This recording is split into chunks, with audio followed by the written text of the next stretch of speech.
Pasirodau, kada noriu, susitinkam, kada reikia, atsakymai visi kaip Dievas duos ir toks atrodė su šitu vyru, kad turėtų vaikų, tai reikia, kad būtų įsimetus kažkokia tai klaida.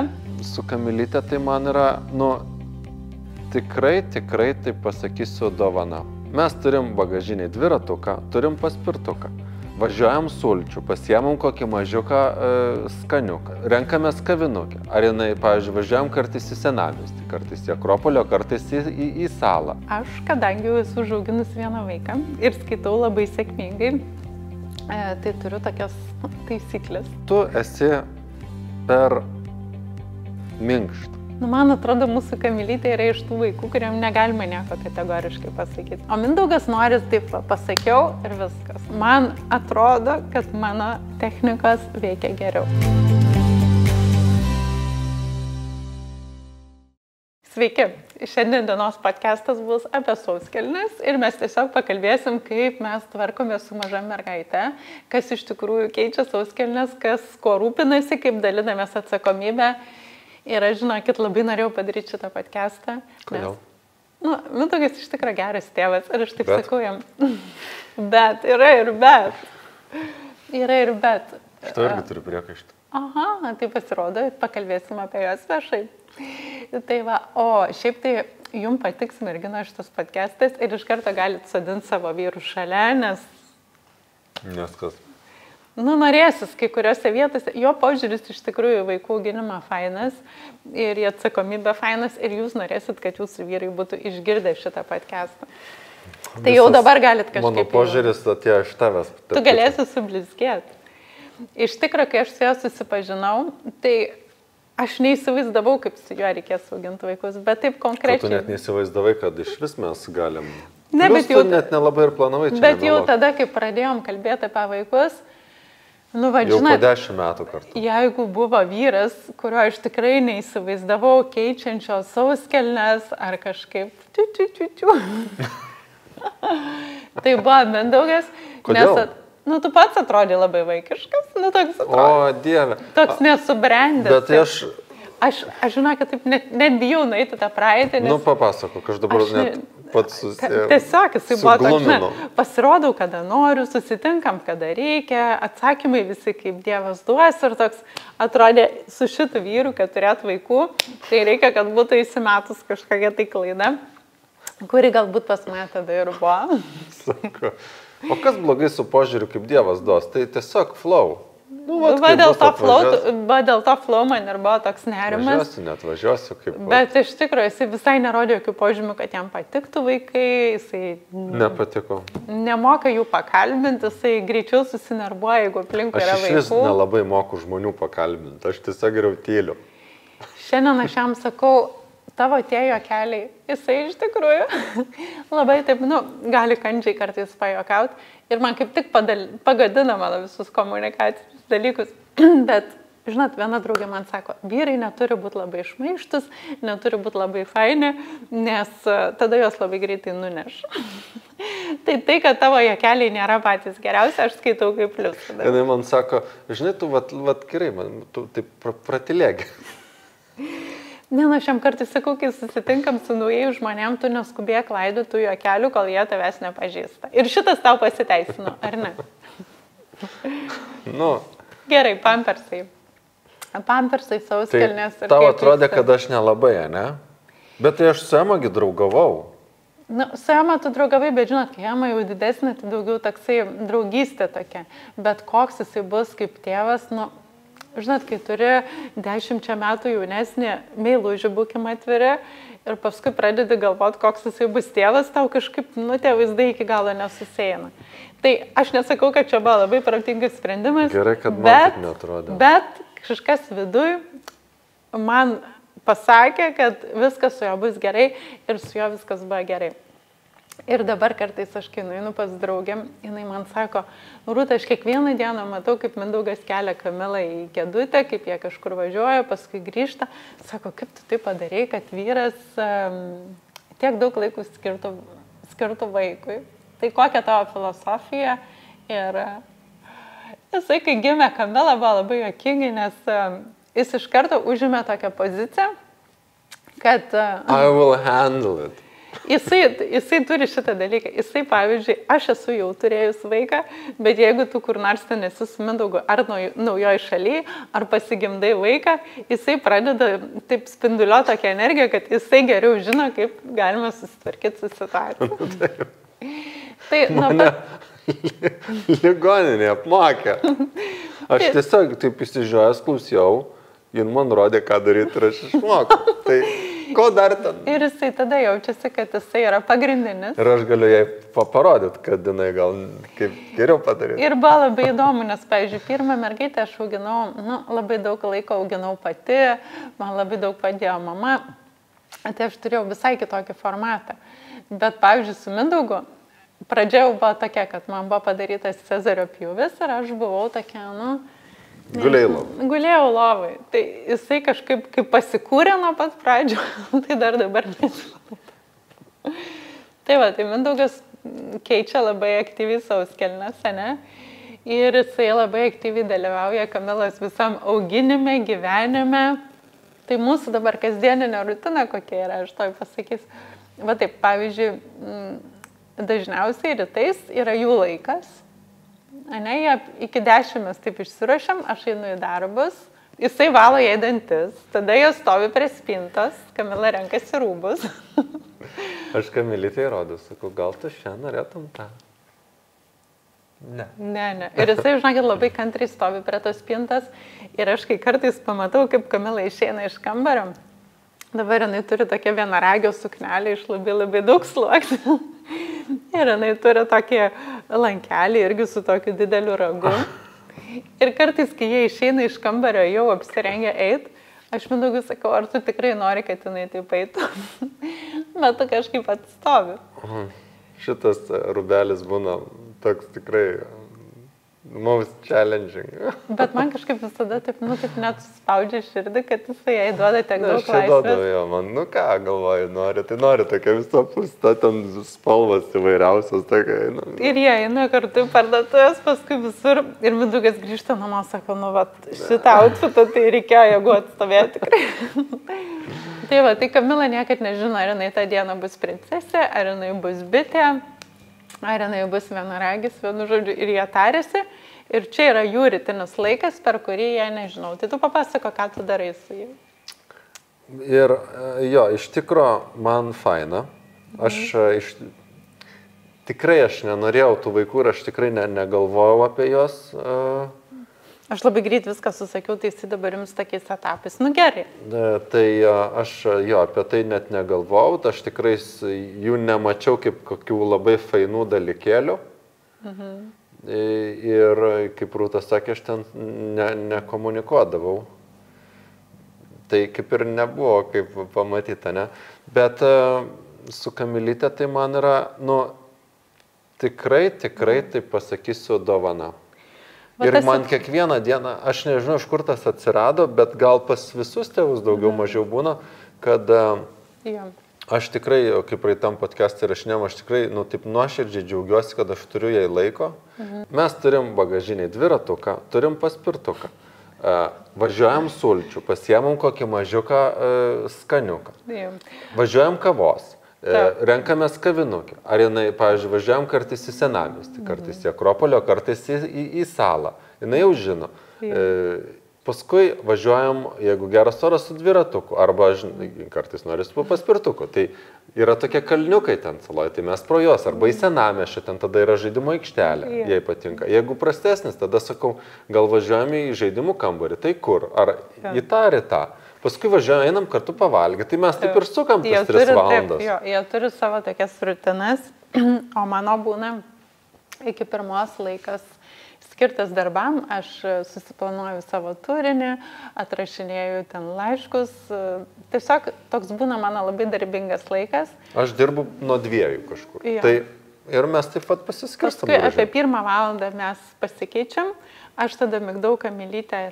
Jinai miega dar kažkur tai 1:30 taip, o tada Mindaugas jau išvažiuoja į savo darbus ir grįžta namo kokią apie 6 ir tada mes jau laiką leidžiam kartu visi.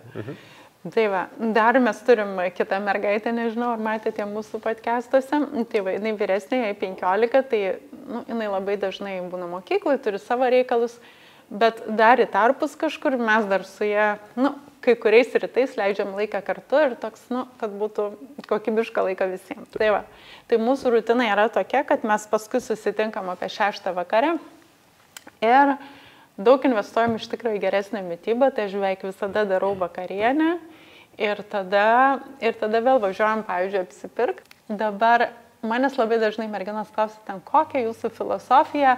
Aš, kadangi jau esu užauginus vieną vaiką ir skaitau labai sėkmingai, tai turiu tokias taisyklės. Tai dabar mes atsakysime tokius pačius populiariausius mažo vaiko auginimo klausimus ir pirmas iš jų būna filmukai. Tai mes nenusistatę prieš filmukus, duodam filmukus žiūrėti ir Kamila, kiek jinai žiūri, kaip tu sakytum. Gal kokį pusvalandį ryte ir vakare, gal kokią, 40 minučių. Jie pačiai kažkaip atsibosta. Tikrai nesam iš tų tėvų, kur neduoda ekranų. Paskui turim tokį susitarimą savo šeimoje, kad pas mus nėra daug saldumynų. Mes iš tikrųjų, aš tik tai turiu savo saldainius, kuriuos iš ryto po vieną saldainį geriu prie kavos, bet taip namuose, kad pas mus būtų ten sausainių, saldumynų, čipsų. Šitas yra tokia kaip ir taisyklė, pas mus jau geriau tokių dalykų nebūna. Arba, nežinau, aš labai džiaugiuosi, kad Mindaugas su manim sutinka šitų klausimų, nes aš esu iš tų mamų, kur ten daro ledus vaikams, šaldo daržovės. Mindaugas važinėja į turgų, man surinka viską. Ir pas mus nėra, kad būtų... Nėra. Aš pats cukraus labai mažai, ten tų visų tokių šokoladų, saldumynų, tokių aš praktiškai nevalgau, tai man... Ir aš šamutę taip irgi panašiai auginau, kad neduodavau. Taip iki 3 metų labai žiūrėdavau, kad... Duodam, bet labai mažai. Duodam mažai. Pavyzdžiui, jeigu ten, kokia, sakykime, ten papusryčiai, jeigu jinai sako, noriu ko nors saldaus, tai tada jinai gali valgyti ten, nežinau, vieną kokį aguonų saldainį tokį.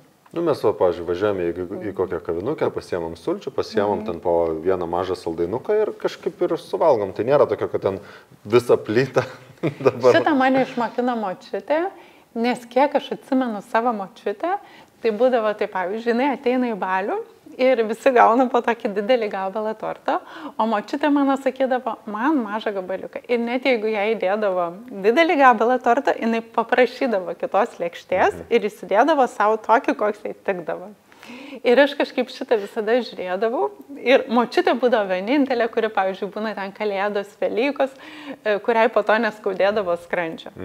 Močiutė įsidėdavo viską, žinai, net kai būdavo tie virtinukai, tokie kepti su grybais, tik tai nupjaudavo pusę ir jinai visko paragaudavo ir aš kažkaip galvodavau, kai aš užaugsiu, tai būsiu tokia kaip močiutė. Geras. Tai šitas man patiko. Liekna tokia. Močiutė buvo labai mūsų geram tokiam. Turėjo tokias spindinčias akis, gražią figūrą ir iki ten 95 tu su jie galėjai turėti patį geriausią tokį, nežinau, pokalbį, tokį pakankamai šviesų. Tai šitą aš perėmiau iš močiutės ir abiem savo mergaitėm integravau tokį, nežinau, mažai saldumynų. Geriau mažiau. Taip. Tai jos valgo ten ir ledų valgo, ir saldumynų, ir ten, kai išvažiuojam į kelionės, tai ir paprastų ledų valgo. Bet nėra tokio, kad ten 3 aukštai, tiesiog.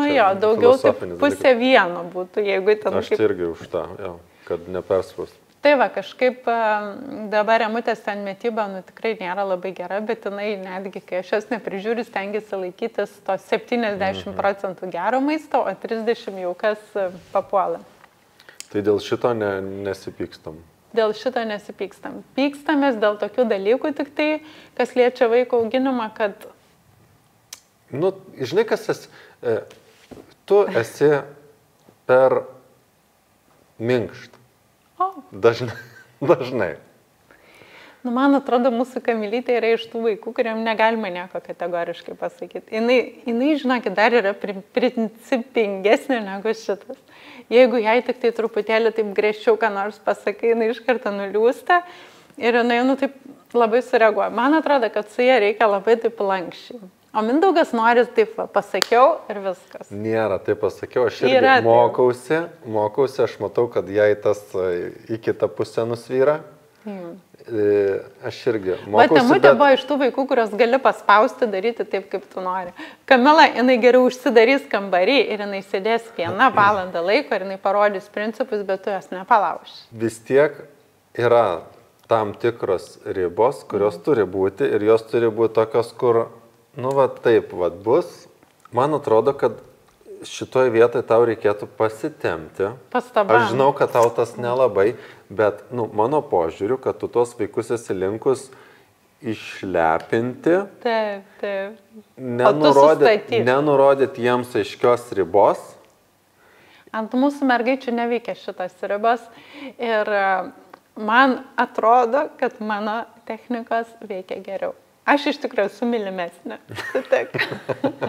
Gal tu ir mylimesnė, bet nu, šitą vietą kažkaip norėt, nu. Gerai, pereinam prie darželio. Dabar kaip yra su darželiu? Šitą klausimą irgi labai daug užduoda ir sako, kodėl va Kamilytė neina į darželį? Tai ar tu nori atsakyti šitą klausimą, kodėl? Už tai, kad tėtis jos neleidžia. Tėtis, aš žinokit, iš dalies taip, aš gal jos ir nenoriu, nes man su ją smagu ir jai su manim smagu.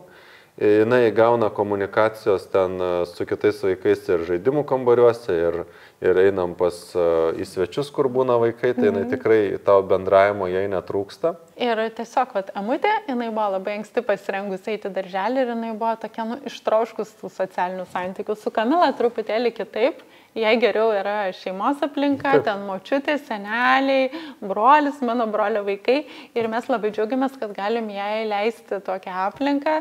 Tai va, tai mūsų toksai šiai dienai požiūris ir Kamilytę mes auginam truputėlį kitaip. Tai va, ar leisim į darželį, tai greičiausiai leisim, toliau ieškosim, kas mums tinka, kas mums patinka, bet kad va, mūsų vaikas būtinai turi eiti darželį, mes tokio įsitikinimo neturim šiai dienai. Mindaugas šiai dienai yra toks labai įsitraukęs tėtis, dėl ko aš irgi labai džiaugiuosi, nes man yra 46 ir aš kažkaip... Ne 7 tau? Ką man su juo? Ne, man atrodo, tau buvo dabar 7. Reiks paskaičiuoti. Žinai, ką pasiskaičiak vienas, aš žinau, kiek. 7-8 vasaris. Dabar... Tai va, tai iš tikrųjų aš rizikavau labai daug. Aš susilaukiau vaiko, būdama ten 40 kiek 2, ne? Ir jo, ir tas iš tikrųjų, aš jau net nežinau, ar aš tą dar kartą daryčiau, nes... Kiam 3. Nes mūsų Kamilytė ir prastai miegodavo. Ir jeigu Mindaugas būtų buvęs kitoks tėtis, tai man tiesiog būtų nuvažiavęs turbūt stogas ir aš būčiau, nežinau, nedamiegojus ir serganti. Ir... Tai va, tai šitą vietą mums irgi taip gražiai išsisprendė. Mes auginam vaiką abudu. Man tas kaip patirtis, jinai man yra, nu, be galo faina. Mes galvojam, kad daugiau vaikų ir neturėsim. Gal tu dar turėsi kažkur kitur, bet su manim greičiausiai jau ne. Aš šį kartais perzinu. Ir jisai 100% pasinėręs į šitą vaiką. Ne, man tas yra iš tikro patirtis. Aš džiaugiuosi, kad aš to gal nepadariau anksčiau. Tai man buvo toks geras laikas, kai aš jau neturiu ten kažkokių norų ten kažkur lakstyti. Tai man buvimas su ją, Rūta iš manęs juokiasi, aš sakau, aš tikrai, bet jinai guli, jinai sako, tėvelė, rankytė. Ir man būna toks, ir aš jai laikau ranką, gal jinai užmigs, tai man tas būna kažkaip, nu. Jie turi ryšį, lydosi ten viens nuo kito, jinai ten jam žada, kaip jie vakare gulės ir tarėsi, kokias knygutes skaitys. Tai šita vieta šiai dienai yra tikrai labai daug man suteikianti džiaugsmo, pasididžiavimo. Ir mes būtinai su jumis pasidalinsim, kaip mums seksis toliau.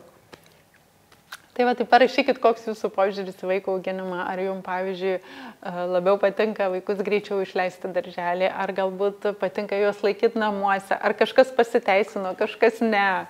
Nes aš irgi, žinot, nežinau tų teisingų atsakymų, aš darau taip, kaip aš jaučiu.